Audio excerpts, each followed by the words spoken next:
जय Hind and hello guys, स्वागत है आपका आपके अपने YouTube चैनल ज्ञानदेही होस्ट में। और इस वीडियो में मैं आपको बताने वाला हूं MPESB excise constable online form 2025 के बारे में। गाइस वैसे तो मैं इसके फॉर्म फिलअप की वीडियो बना चुका हूं, बट मैंने देखा कि आपके सामने अलग अलग प्रॉब्लम आ रही है इस फॉर्म को भरने में, तो एक एक करके सभी कमेंट का आंसर करना पॉसिबल नहीं हो पाता, इसलिए स्पेशल वीडियो आपके लिए बनाई जा रही है जहाँ पर आपको जो भी प्रॉब्लम आ रही है, जो भी आपके डाउट है, उनके सोल्यूशन के साथ में फॉर्म फिल का पूरा प्रोसेस बताया जाएगा। इसलिए आपको वीडियो को पूरा देखना है। अगर उसके बाद भी कोई सवाल कोई डाउट रह जाए तो आप कमेंट के माध्यम से पूछ लीजिएगा। गाइस इस फॉर्म को भरने की लास्ट डेट 1 मार्च 2025 है, तो आपको जितना जल्दी हो सके फॉर्म को भर लेना है। आपके पास ज़्यादा समय नहीं है इस फॉर्म को भरने का।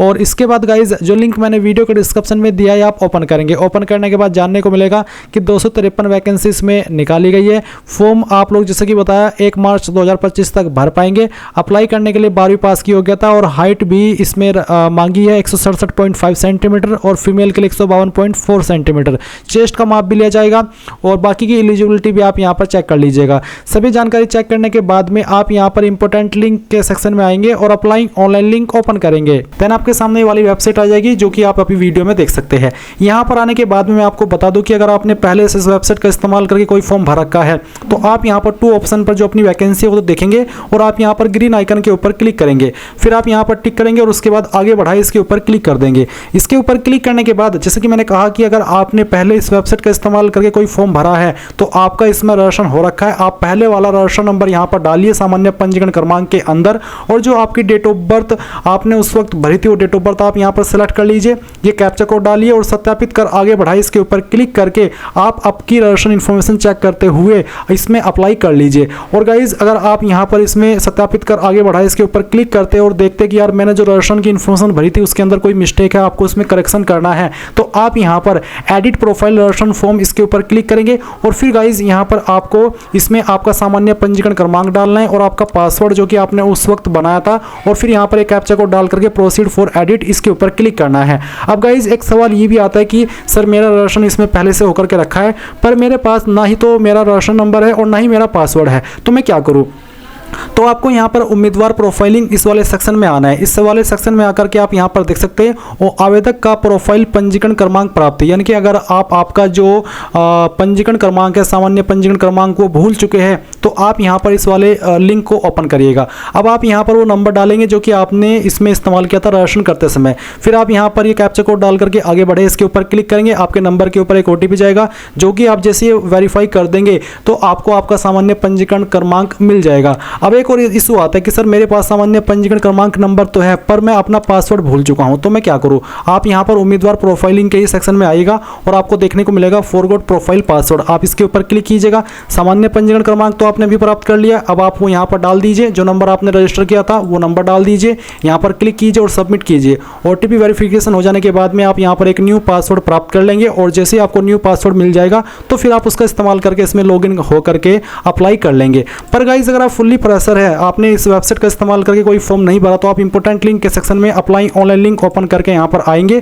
और फिर आपको यहां पर इसमें ग्रीन आइकन के ऊपर इसी तरह से क्लिक करना है, यहां पर टिक करना है, आगे बढ़ाए इसके ऊपर क्लिक करना है और उसके बाद में आप यहां पर सामान्य पंजीकरण क्रमांक और डेट ऑफ बर्थ देखेंगे। तो आपको क्या करना है, आपको यहां पर इसमें आपका जो प्रोफाइल रजिस्ट्रेशन है वो करना है, क्योंकि आप फ्रेशर है तो आप प्रोफाइल रजिस्ट्रेशन इसके ऊपर क्लिक करेंगे। इसके ऊपर क्लिक करने के बाद आएगा कि क्या आपके पास पूर्व में पंजीकृत प्रोफाइल ID है, क्योंकि आप फ्रेशर है, आपके पास कोई पूर्व में पंजीकृत प्रोफाइल ID नहीं है तो आप यहां पर नहीं कर देंगे। नहीं करने के बाद में यहाँ पर आपको अपनी इन्फॉर्मेशन फिल करते हुए इसमें रजिस्टर होना होगा। इसके लिए गाइज आप यहाँ पर आपका मोबाइल नंबर डालेंगे जो कि आप रजिस्टर करना चाहते हैं, फिर अपनी ईमेल आईडी डालेंगे जो कि आप यहाँ पर डालना चाहते हैं, रजिस्टर करना चाहते हैं, फिर ये कैप्चा कोड डालेंगे और उसके बाद आप OTP प्राप्त करें इसके ऊपर क्लिक करेंगे। इसके बाद में आपके नंबर के ऊपर एक OTP सेंड किया जाएगा, वो OTP आप यहाँ पर डाल करके OTP सत्यापन करें इसके ऊपर क्लिक करेंगे। इसके बाद गाइज आपके सामने ये वाला इंटरफेस आएगा, यहाँ पर है प्रोफाइल लॉगिन। तो अभी आपको मैसेज के माध्यम से सामान्य पंजीकरण क्रमांक और एक प्रोफाइल पासवर्ड सेंड किया है तो आप पहले पंजीकरण क्रमांक डालेंगे और जो पासवर्ड मिला है वो डालेंगे, ये कैप्चा कोड फिल करेंगे और उसके बाद में लॉगिन के ऊपर क्लिक करेंगे। अभी आप यहाँ पर देखेंगे प्रोफाइल पंजीकरण ई-केवाईसी सत्यापन फॉर्म। तो क्या आपके पास आधार क्रमांक है? अगर हाँ, अगर नहीं तो आप नहीं करेंगे। फिर उसके बाद जैसे कि मेरे पास है, मैं हाँ कर देता हूँ और हाँ करने के बाद में विकल्प का चयन करें, ई-केवाईसी ओटीपी द्वारा सत्यापन या फिर जो बायोमेट्रिक एक मशीन होती है जिस पर आपको अंगूठा लगा करके करना होता है वो वाला करना चाहते तो मैं एक ओटीपी वाला सिलेक्ट कर लेता हूँ, ई-केवाईसी ओटीपी द्वारा सत्यापन। फिर मैं आगे बढ़ा इसके ऊपर क्लिक करता हूँ। अब यहाँ पर आपको आधार क्रमांक प्रविष्ट करें, यानी कि जो आपका आधार नंबर है वो डालना है। फिर आप यहाँ पर टिक करेंगे, ये कैप्चा कोड डालेंगे और जनरेट ई-केवाईसी ओटीपी इसके ऊपर क्लिक करेंगे। अब आपका जो नंबर आधार के साथ में रजिस्टर है उसके ऊपर एक ओटीपी गया होगा, वो ओटीपी आप यहाँ पर डाल दीजिए जहाँ पर मैंने आपको फिल करके दिखाया है और उसके बाद आप यहाँ पर इसके ऊपर टिक करेंगे एंड देन नीचे आप गेट डिटेल्स इसके ऊपर क्लिक करेंगे।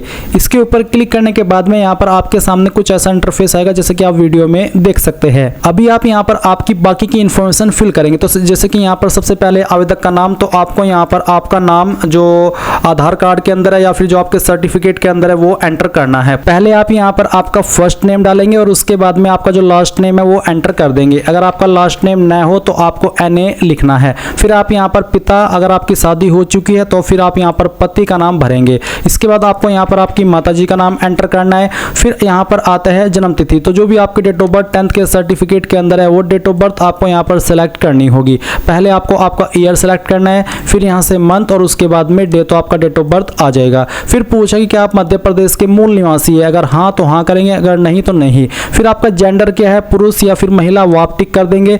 कास्ट कैटेगरी आपकी क्या है, जनरल, SC ST या फिर OBC, जो भी है वही आपको यहाँ पर बतानी होगी। मैं डेमो के लिए फॉर्म को भर रहा हूँ तो यहाँ पर चलिए मैं SC सेलेक्ट कर लेता हूँ ताकि फीस अगर कहीं पर जाकर के पे करनी पड़े तो कम ही पे करनी पड़े, क्योंकि जैसे कि मैंने कहा कि मैं डेमो के लिए ये प्रोसेस आपको बता रहा हूँ। फिर यहाँ पर एक सवाल आएगा कि क्या आप आर्थिक रूप से कमजोर वर्ग से यानी कि EWS से, अगर आपके सामने ये ऑप्शन एप्लीकेबल है तो आप हाँ नहीं में इसका आंसर करेंगे। फिर उच्च शैक्षणिक योग्यता का स्तर क्या है, यानी कि आपकी हाईएस्ट क्वालिफिकेशन क्या है, वो आपको यहाँ पर सिलेक्ट कर लेनी है। ये सिलेक्ट करने के बाद में निवास का क्षेत्र बताना है, ग्रामीण है या फिर शहरी है, जो भी है वो आप टिक कर देंगे। फिर विकलांगता का विवरण आएगा कि क्या आप विकलांग है और आपकी विकलांगता 40% या उससे ज़्यादा है, अगर हाँ तो हाँ, अगर नहीं तो नहीं। फिर यहाँ पर आप नीचे आएंगे और देखेंगे क्या आप विवाहित है, अगर हाँ तो हाँ करिए, नहीं तो आपको नहीं करना है। अगर हाँ करेंगे तो आपको जीवित बच्चों की संख्या देनी होगी और क्या जीवित बच्चे जुड़वा है उसके बारे में आपको हाँ नहीं में आंसर करना है। फिर आपको यहाँ पर जो आपका प्रेजेंट एड्रेस है उसकी जानकारी देनी है, तो जो आपका मकान नंबर है वो आप लिख देंगे, गली मोहल्ला गांव क्या है वो आप लिखेंगे, क्षेत्र कॉलोनी शहर या फिर तहसील कौन सी है वो भर देंगे। तो इन 4 लाइन के अंदर आपको आपका पूरा एड्रेस एडजस्ट कर देना है।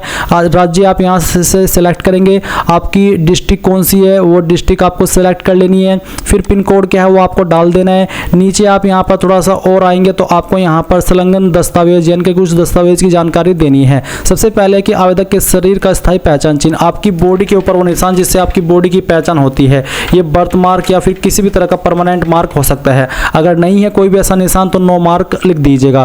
परीक्षा कक्ष में प्रस्तुत किए जाने वाला फोटो युक्त पहचान पत्र, कौन सी आईडी आप परीक्षा कक्ष में देना चाहेंगे वो एक आईडी आप यहाँ पर सेलेक्ट कर ले। और उसके बाद में आप नीचे आएंगे और आप देखेंगे बायोमेट्रिक परीक्षण का विवरण, क्या आपको फिंगर बायोमेट्रिक परीक्षण में कोई समस्या है, यानी कि अगर आपको फिंगर में भी कोई प्रॉब्लम आती है या आपका निशान नहीं लिया जाता तो आप हाँ कर दीजिए। अगर आपको कोई प्रॉब्लम नहीं आती है तो फिर आप नहीं कर दीजिए। और अगर आप हाँ कर रहे हैं तो फिर आपको बताना होगा कि किस वजह से आपको बायोमेट्रिक परीक्षण देने में प्रॉब्लम है। उसके बाद नीचे आएंगे, घोषणा पत्र देखेंगे, यहाँ पर टिक करेंगे और पंजीकृत करें इसके ऊपर क्लिक करेंगे। अब गाइज जो भी जानकारी आपने भरी है वो आप यहाँ पर ऊपर की तरफ देख सकते हैं और अभी आप यहाँ पर इसमें कुछ और जानकारी ऐड करेंगे, जैसे कि आप यहाँ पर देख सकते हैं फोटो, सिग्नेचर और हैंड रिटन डिक्लेरेशन। इसमें आपको कैसे करना है उसकी जानकारी पहले आपको अच्छे से समझ लेनी है। इसको आपको JPG फॉर्मेट में रखना है और साइज 220 KB या इससे कम साइज में ही आपको इसको अपलोड करना होगा। इसके लिए आपको टेम्पलेट दिया, आप क्लिक किया डाउनलोड टेम्पलेट, इसके ऊपर क्लिक करेंगे तो आपको यहाँ पर एक ऐसी टेम्पलेट मिल जाएगी। ये टेम्पलेट आपको डाउनलोड कर लेनी है। डाउनलोड करने के बाद में अब इसमें आपको फोटो की जगह पर फोटो लगाना है, सिग्नेचर की जगह पर सिग्नेचर, और ये जो आपको डिक्लेरेशन दिया है, ये जो लाइन है वो आप चाहे हिंदी के अंदर चाहे इंग्लिश के अंदर वो आपको यहाँ पर अपने हैंड से रिटर्न करनी है। अभी आपको इसको कैसे बनाना है बहुत ही सिंपल तरीके में मैं आपको बता रहा हूँ। जो लिंक मैं आपको इस वीडियो के डिस्क्रिप्शन में दिया हूँ ये आप ओपन करेंगे और इसको ओपन करने के बाद में आप सबसे लास्ट में आएंगे इंपॉर्टेंट लिंक के सेक्शन में और यहाँ पर आपको MPESB template maker tool link देखने को मिल जाएगी। ये लिंक आप जैसे ही ओपन करेंगे तो आपके सामने कुछ ऐसा इंटरफेस आएगा जैसे कि आप वीडियो में देख सकते हैं। अभी आपको यहाँ पर देखने को मिल रहा है name of photo, date of photo. तो यहाँ पर आपको फोटो के ऊपर जो नेम लिखना है वो आप यहाँ पर लिख दीजिए, जैसे कि मैंने अपना नाम लिख दिया। फिर डेट ऑफ फोटो, फोटो के ऊपर आपको कौन सी डेट लिखनी है वो डेट आप यहाँ पर सिलेक्ट कर लीजिएगा। इसके बाद आता है फोटो, जो फोटो आप यहाँ पर इस टेम्पलेट में फिट करना चाहते हैं वो फोटो आप यहाँ पर अपलोड कर दीजिए। जैसे कि डेमो के लिए मैं यहाँ पर एक फाइल सेलेक्ट करता हूँ, तो चलिए मैं इस फोटो को सिलेक्ट कर लेता हूँ। ये मैंने सिलेक्ट किया और इसको ओपन कर दिया। फिर नीचे आता है सिग्नेचर, जो सिग्नेचर आप इस टेम्पलेट में ऐड करना चाहते हैं वो सिग्नेचर आपको यहाँ पर सिलेक्ट कर लेना है और ओपन कर देना है। फिर आता है डिक्लेरेशन, जो आपने यहाँ पर डिक्लेरेशन, मैं आपको एक बार फिर से इसके ऊपर लेकर के चलता हूँ। ये जो डिक्लेरेशन है वो आपने लिखा है और एक इमेज के रूप में बना लिया है, वो अब आपको यहाँ पर इसी के अंदर अपलोड करना है। तो चलिए मैं यहाँ पर आता हूँ, जो हमारा डिक्लेरेशन है मैं उसको अपलोड करता हूँ। तो यहाँ पर मैं एक डिक्लेरेशन मेरे पास अवेलेबल है, मैं डिक्लेरेशन की फाइल सेलेक्ट किया और ओपन कर दिया। अब आपको यहाँ पर ये जो कैप्चा कोड है वो एंटर करना है। तो ये कैप्चा कोड हम यहाँ पर एंटर कर देते हैं और फिर जनरेट टेम्पलेट इसके ऊपर क्लिक करते हैं।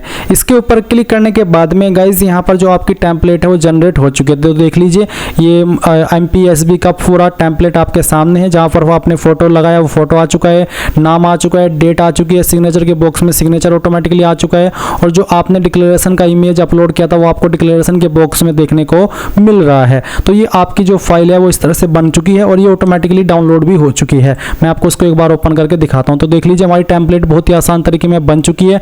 अब आप जहाँ से इसको अपलोड कर रहे हैं उस इंटरफेस पर आएंगे। अब गाइज आपने ये वाली फाइल तो डाउनलोड कर ली जो कि मैंने आपको टेम्पलेट की बताई है। अभी आप यहाँ पर सेम वे में अगेन फोटो, साइन और आपका जो हैंड रिटन डिक्लेरेशन है वो अपलोड करेंगे। पहले तो आप ब्राउज के ऊपर क्लिक कीजिए और जहाँ पर आपका फोटो है, जैसे कि अभी आपने उसमें अपलोड किया था वो फोटो आप सिलेक्ट कर लीजिए और इसको ओपन कर दीजिए। ओपन करने के बाद में इस तरह से आपको आपके फोटो को क्रॉप कर लेना है, यानी कि एडजस्ट कर लेना है इसमें इस तरह से, जैसे कि मैं आपको करके दिखा रहा हूँ। और फिर यहाँ से इसको राइट के आइकन पर क्लिक करेंगे। फिर आप यहाँ पर जो आपका साइन है, साइन की फाइल को सिलेक्ट कर लेंगे। तो चलिए मैं यहाँ पर इस फाइल को सिलेक्ट करता हूँ, ओपन करता हूँ। फिर इसको भी आपको यहाँ पर इस तरह से क्रॉप कर लेना है, यहाँ पर राइट के आइकन के ऊपर क्लिक करना है। फिर जो आपका डिक्लेरेशन है वो डिक्लेरेशन आपको यहाँ पर सिलेक्ट करना है, इसको भी आपको यहाँ पर सेम वे में सही क्रॉप कर लेना है। फिर आप राइट के आइकन के ऊपर क्लिक करेंगे। फिर यहाँ पर फोटो, मुझे अपना फोटो हस्ताक्षर उचित स्थान पर दिखाई दे रहा है, इसके ऊपर क्लिक करेंगे, यहाँ पर क्लिक करेंगे और यहाँ पर क्लिक करेंगे। ये क्लिक करने के बाद में नीचे की तरफ upload photo, signature and hand written text, इसके ऊपर क्लिक करेंगे। इसके ऊपर क्लिक करने के बाद यहाँ पर इस तरह से तीनों चीज़ें आ जाएगी। जो आपने आपकी टेम्पलेट बनाई है वो आपको अपने पास में रख लेनी है।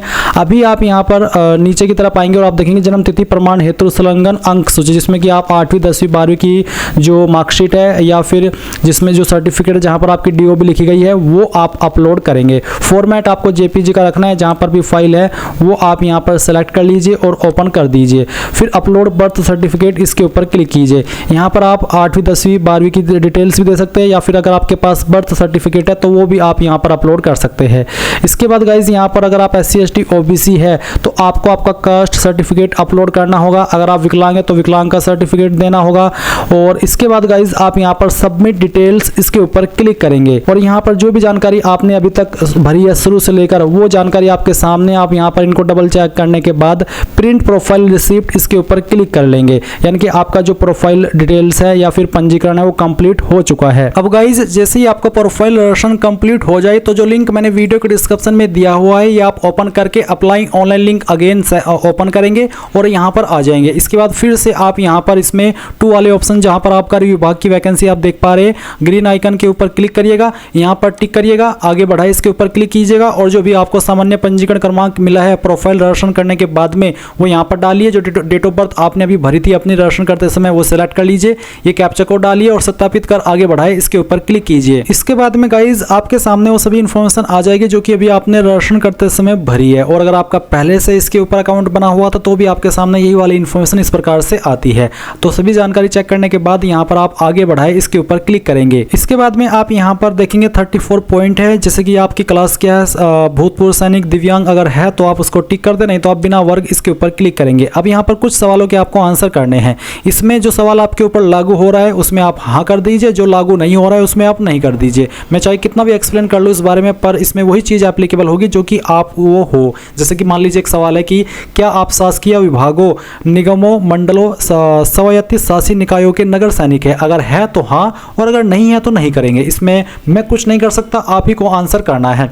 फिर सवाल है कि क्या आप मध्य प्रदेश शासन के अधीन छटनी शुदा कर्मचारी है? अगर हाँ तो हाँ, नहीं तो आप नहीं करेंगे। फिर इसी प्रकार से यहाँ पर सवाल है कि क्या आप आदिम जाति, अनुसूचित जाति और अनुसूचित जनजाति एवं पिछड़ा वर्ग कल्याण विभाग के अंतर जातीय विवाह प्रोत्साहन योजना से पुरस्कृत है? तो हाँ कर दीजिए, नहीं है तो नहीं करेंगे। क्या आप विक्रम पुरस्कार से सम्मानित खिलाड़ी है? अगर हाँ तो हाँ, नहीं तो आप यहाँ पर भी नहीं करेंगे। अब आपको click here to select preference, इसके ऊपर क्लिक करना है। इसके ऊपर क्लिक करने के बाद गाइज यहाँ पर आपके सामने पोस्ट आ जाएगी। इसमें एक ही पोस्ट है, और एक ही पोस्ट से मतलब है कि एक ही विभाग के अंदर पोस्ट है आपकी। आप यहाँ पर देख सकते हैं। आप यहाँ पर सिंपली हाँ कर दीजिए और इसको टिक कर दीजिए। टिक करने के बाद नीचे की तरफ आएंगे। फिर यहाँ पर 42 पॉइंट है कि मध्य प्रदेश राज्य के रोजगार कार्यालय में जीवित पंजीयन होना अनिवार्य है, चाहे आप एमपी से या फिर किसी अन्य स्टेट से है, यानी कि रोजगार कार्यालय के अंदर आपका रजिस्ट्रेशन होना चाहिए। नहीं है तो आप ऑनलाइन भी इसको कर सकते हैं, और करने के बाद में यहाँ पर आइएगा और जो पंजीयन क्रमांक है वो डालिएगा। किस डेट में आपने रजिस्ट्रेशन कराया है वो डेट आप यहाँ पर सेलेक्ट कर लीजिएगा। उसके बाद में आप यहाँ पर इसमें रोजगार पंजीयन जिले का नाम बताइए कि कौन से जिले के अंदर आपने ये जो रजिस्ट्रेशन है वो कराया है। उसके बाद नीचे आएंगे और आप यहाँ पर देखेंगे आपका 43 पॉइंट जहाँ पर हाइट के बारे में, तो आप इसमें हाँ कर दीजिए कि हाँ मेरे पास ये चीज़ एलिजिबिलिटी है जिसमें कि आपको हाइट और चेस्ट की जानकारी दी गई है, तो आप हाँ कर देंगे। 44 पॉइंट भी इसी को लेकर के कि जो क्या आपके पास वो वाली एलिजिबिलिटी है, वो वाली योग्यता है जो कि मांगी है इस पोस्ट पर अप्लाई करने के लिए, तो आप इसमें हाँ कर दीजिए। फिर होता है क्या आपके पास समग्र आईडी क्रमांक है? अगर आपके पास है समग्र आईडी क्रमांक तो आप हाँ करिएगा, नहीं है तो आप नहीं करिएगा। अगर हाँ है तो हाँ करने के बाद में समग्र क्रमांक आपको देना होगा।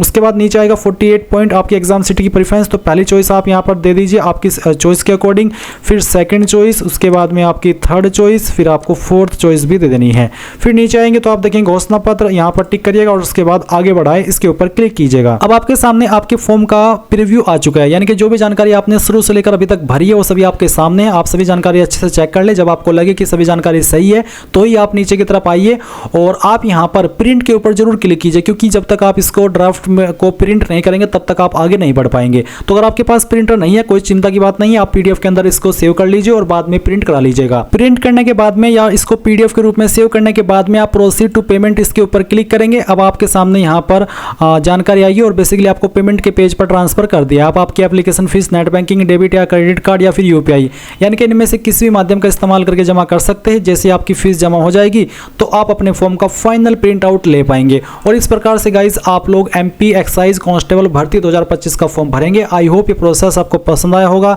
समझ आया होगा। कोई सवाल कोई डाउट रह गया हो तो कमेंट के माध्यम से पूछ लीजिएगा। और अगर आपने अभी तक भी वीडियो को लाइक शेयर नहीं किया तो कर दीजिए। And thanks for watching. जय हिंद।